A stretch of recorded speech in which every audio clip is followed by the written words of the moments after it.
Bonjour à tous et bienvenue dans cette nouvelle émission de Carrefour du Monde. En France, le ministère de l'Éducation nationale vient de faire entrer la théorie du genre par la grande porte à l'école. Les garçons qui se sentent appartenir au genre féminin pourront se présenter à l'école en jupe et utiliser les douches, les vestiaires, voire les dortoirs des filles en internat.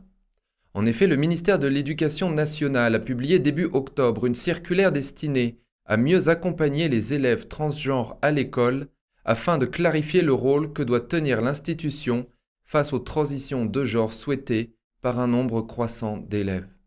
L'élève peut ainsi demander à être désigné par un nouveau prénom. Si l'élève est mineur et lorsque la demande est faite avec l'accord des deux parents, il s'agit alors de veiller à ce que le prénom choisi soit utilisé par l'ensemble des membres de la communauté éducative. Nul besoin de certificat médical ou d'entretien avec un professionnel de santé. L'établissement doit modifier le prénom dans tous les documents qui relèvent de l'organisation interne ainsi que dans les espaces numériques. En revanche, c'est bien le prénom inscrit à l'état civil qui doit être pris en compte dans les systèmes de suivi de notation des élèves dans le contrôle continu pour l'obtention des diplômes. Concernant l'usage des espaces d'intimité, toilettes, vestiaires, dortoirs, le texte liste plusieurs options pouvant être envisagées à la demande des intéressés et selon la disponibilité des lieux. L'établissement peut ainsi, quand il n'y a pas de toilettes mixtes, autoriser l'élève à utiliser des toilettes et vestiaires conformes à son identité de genre. Dans un internat, il peut autoriser l'élève à occuper une chambre dans une partie de l'internat conforme à son identité de genre. Une solution peut même être recherchée en concertation avec les camarades de l'élève concerné pour le partage d'une chambre dans le cadre d'un internat. Parmi les nombreux problèmes que la position du ministère de l'Éducation va engendrer, la sécurité des jeunes filles est au centre des préoccupations. Pour le comprendre, c'est vers les États-Unis qui a malheureusement un temps d'avance sur ce front qu'il faut se tourner. En effet, en Virginie, la fille de Scott Smith, 15 ans, était en première année à l'école secondaire Stonebridge dans le comté de Loudoun. Le 28 mai dernier, un garçon l'a violée dans les toilettes pour filles de l'école. John Smith a déclaré au Daily Wire qu'il avait été appelé pour une altercation physique. À son arrivée, il a appris que sa fille avait en fait été agressée sexuellement. Face à sa colère, l'école a appelé le shérif. Smith a évité l'arrestation. Et ensuite, avec l'aide d'un avocat, il a fait passer des tests, dont un kit de viol à sa fille, qui ont montré que le viol avait bien eu lieu. Smith a déclaré au Daily Wire « La personne qui a attaqué notre fille est apparemment bisexuelle et porte parfois des robes. Le fait est que des enfants utilisent ça comme un avantage pour entrer dans les toilettes des filles. » Fin de citation. Mais l'histoire de Smith s'est poursuivie lorsque lui et sa femme ont assisté pour la première fois à une réunion du conseil scolaire le 22 juin. Au cours de cette réunion, une discussion justement sur l'accès des jeunes transgenres aux espaces réservés aux filles a été engagée.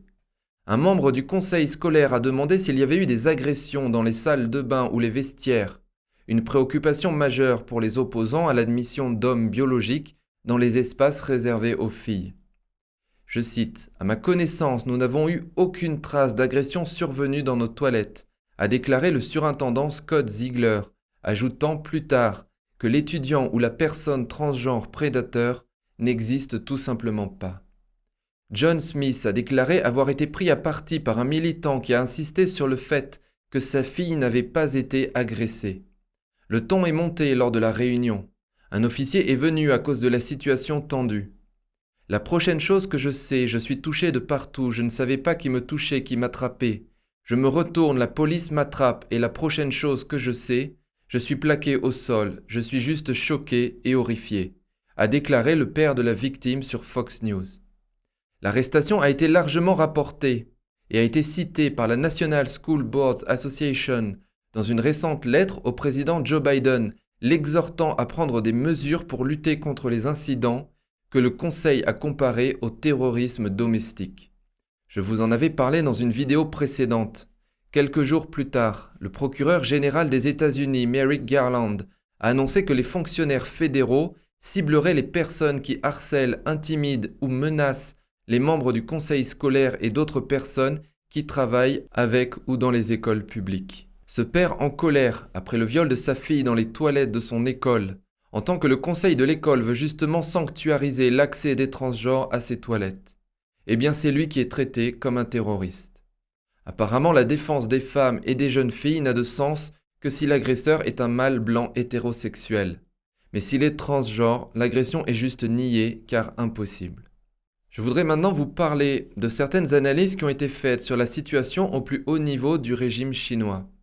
Dans un régime aussi policé et codifié que le régime chinois, les messages les plus importants sont souvent transmis de manière indirecte et sous-entendus.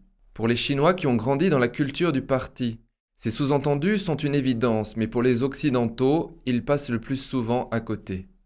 Le 11 octobre, le journal militaire du PCC appelé People's Liberation Army Daily, ou PLA Daily, a publié un article intitulé « Gardez toujours votre réputation intacte ». Cet article se trouve à la fois sur le site internet et dans le journal papier du PLA Daily. Le titre de l'article est tiré d'un poème de Yu Qian. Yu Qian était un célèbre fonctionnaire chinois de la dynastie Ming, né en 1398 et qui a servi comme ministre de la guerre. L'article fait l'éloge de Yu Qian pour sa droiture, qui ne se souciait que des principes et qui ne s'inquiétait jamais des gains matériels. Ensuite, le point central de l'article mentionne que lorsqu'un coup d'État s'est produit en Chine, Yu Qian, en tant que ministre de la Défense, qui contrôlait l'ensemble de l'armée du pays, n'est pas intervenu alors qu'il aurait pu le faire. Le coup d'État en question est appelé le coup à la porte, ou le coup d'État pour saisir la porte. Alors le 6e empereur de la dynastie Ming était Yingzhong. Il devint empereur en 1435 alors qu'il n'avait que 9 ans. En 1949, alors qu'il était encore jeune, à 22 ans, il fut capturé et emprisonné par les Mongols. Suite à sa capture, c'est son frère qui est devenu le nouvel empereur et qui a été appelé l'empereur Qingtai. Après cela, Yu Qian, le poète et ministre de la guerre en question, a défendu avec succès Pékin lorsque les Mongols ont tenté d'envahir davantage la dynastie Ming. Un an plus tard, en 1450, les Mongols et la dynastie Ming firent la paix. L'ancien empereur Yingzhong a été libéré, mais il a immédiatement été assigné à résidence par son frère, l'empereur Qingtai, bien que Yingzhong soit toujours officiellement l'empereur suprême. En 1457, l'empereur Qingtai tomba très malade, sans héritier, son fils unique étant déjà mort avant lui. La dynastie était donc à nouveau en crise car l'empereur pouvait mourir à tout moment sans descendance. Certains fonctionnaires ont alors pensé à l'empereur suprême pour résoudre le problème. Ils sont allés le chercher et l'ont mis sur un palanquin. Ils l'ont porté au palais de l'empereur. Lorsqu'ils atteignirent une porte appelée porte d'Hongrois, ils ne purent pas passer car elle était gardée par des soldats. À ce moment, l'empereur suprême est descendu de son palanquin et a crié « Je suis l'empereur suprême, qui ose m'arrêter ?» L'empereur suprême était officiellement plus élevé que l'empereur Qingtai. Aucun soldat n'a osé l'arrêter. Yingzhong et ses partisans se rendirent ainsi directement au palais de l'empereur et il fut mis sur le siège de l'empereur et déclaré le nouvel empereur. Alors revenons maintenant à l'article du PLA Daily. Il a ouvertement félicité le ministre de la guerre de l'époque, Yu Qian, pour être resté neutre pendant et après ce coup d'État. Le message était en fait très clair. Le PLA Daily envoie un signal à l'armée et au régime. S'il y a un coup d'État en Chine maintenant, l'armée doit suivre le comportement de Yu Qian et rester neutre. Et pour les connaisseurs des luttes de factions au sein du régime chinois, il n'est pas difficile de savoir qui joue le rôle de Qingtai et de l'empereur suprême. Xi Jinping est l'empereur Qingtai des temps modernes, et l'ancien chef du régime Jiang Zemin, ou son ancien vice-président et éminence grise Zhang Qinghong, ou les deux en même temps d'ailleurs, représentent l'empereur Yingzhong. Maintenant, le plus intéressant est la réponse de Xi Jinping. Seulement 3 jours après la publication de l'article 14 octobre, le régime chinois a tenu une réunion au sujet du système du Congrès du peuple. Dans son discours, Xi Jinping a prononcé pour la première fois l'expression « transition ordonnée du pouvoir », à la grande surprise de beaucoup d'observateurs. Les 7 membres du comité permanent du Politburo du PCC et le vice-président Wang Qishan ont assisté à la réunion. Xi Jinping a prononcé un discours important où il a évoqué le sujet le plus sensible que personne n'attendait, la transition du pouvoir. Il a déclaré « L'évaluation de la démocratie et de l'efficacité du système politique d'un pays dépend principalement de la possibilité de changer la direction du pays de manière ordonnée, conformément à la loi. » Fin de citation. La première pensée de nombreux observateurs chinois après la mention par Xi Jinping de transition ordonnée du pouvoir a été que Xi a dû rencontrer de gros problèmes en interne. Il a dû penser qu'il pourrait lui être impossible de continuer à rester au pouvoir lors du 20e congrès de l'année prochaine. Alors il essayait de dire qu'il était prêt à céder son pouvoir. Il a ainsi voulu avertir ses ennemis politiques. « Si vous voulez que je vous remette mon pouvoir, tout doit se faire dans l'ordre. La sécurité et les intérêts de ma famille, de moi-même et de mes partisans doivent être garantis. Sinon, il n'y aura pas de transition ordonnée du pouvoir. » Bien sûr, cela pourrait aussi signifier qu'il ne faisait que menacer ses ennemis politiques et qu'il ne céderait pas son pouvoir, car selon sa norme, tout n'est en ordre que si le pouvoir reste entre ses mains. Quoi qu'il en soit, les deux événements sont si rapprochés dans le temps et suffisamment inhabituels pour pouvoir être liés de manière significative. En fait, la sécurité de Xi Jinping a été une préoccupation constante depuis son arrivée au pouvoir en 2012. Plusieurs possibles tentatives d'assassinat ont été rapportées. Chacun de ces déplacements entraîne un dispositif de sécurité beaucoup plus important que pour son prédécesseur, Hu Jintao. Cela fait d'ailleurs 21 mois que Xi Jinping n'a pas quitté la Chine. Au fil des ans, il s'est fait de plus en plus d'ennemis au sein du parti. En s'attaquant à la faction de Jiang Zemin et Jiang Qirong, la plus violente et la plus corrompue au sein du parti, il s'est engagé dans une lutte à mort avec ces derniers. Mais de l'autre côté, le culte de la personnalité qu'il a mis en place, aussi bien que sa tentative de rester au pouvoir, lui ont fait perdre le soutien de l'aile la plus réformatrice qu'il pouvait y avoir, même si c'est un bien grand mot, au sein du parti. Les récentes purges au sein du parti ont confirmé cette analyse, comme l'explique le Sydney Morning Herald dans son article « Les purges, un complot et la vraie raison pour laquelle Xi Jinping pourrait avoir peur de quitter la Chine ».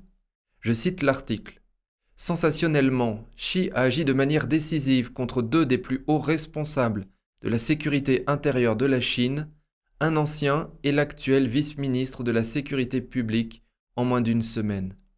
L'un d'eux, Fu Zhonghua, a été vice-ministre jusqu'au 2 octobre et également ministre chinois de la Justice. Il était responsable de la police secrète, des poursuites et du système judiciaire chinois, le plaçant au sommet de l'appareil politico-juridique du pays. Il a été décrit par le journal japonais Nikkei comme l'homme qui en savait trop sur les jeux de pouvoir de Xi. Mais maintenant, le purgeur en chef lui-même a été purgé.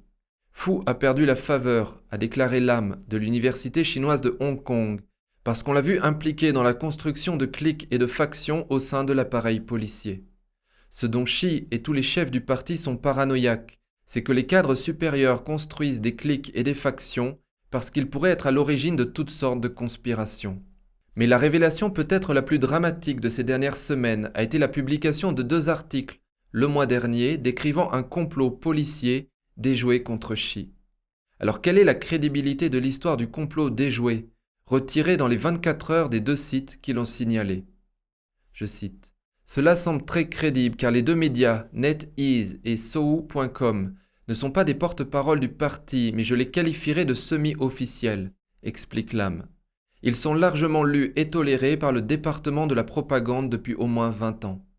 Xi a lancé une campagne de rectification contre la police et l'establishment de la sécurité publique en 2020 pour assurer sa loyauté dans l'approche du congrès crucial du parti de l'année prochaine. Entre février et juillet de cette année seulement, cette purge a infligé des sanctions à 178 431 membres du personnel de sécurité, dont 1258 chefs de département, souligne Lam dans un récent essai. Il s'est fait beaucoup d'ennemis à cause de ces purges impitoyables, mais je n'ai vu aucune preuve qu'il ait été capable de se regrouper et de faire front uni contre Xi. Il divise et règne. » Fin de citation. Il reste encore 1 an avant le prochain congrès national du parti. Xi Jinping pourra-t-il conserver son pouvoir jusque-là? Il semble que les choses deviennent de plus en plus incertaines. Voilà ce que je voulais vous dire pour aujourd'hui. Comme d'habitude, si vous avez apprécié cette émission, n'hésitez pas à vous abonner, partager et liker cette vidéo. Merci de m'avoir écouté, prenons soin les uns des autres et à très bientôt.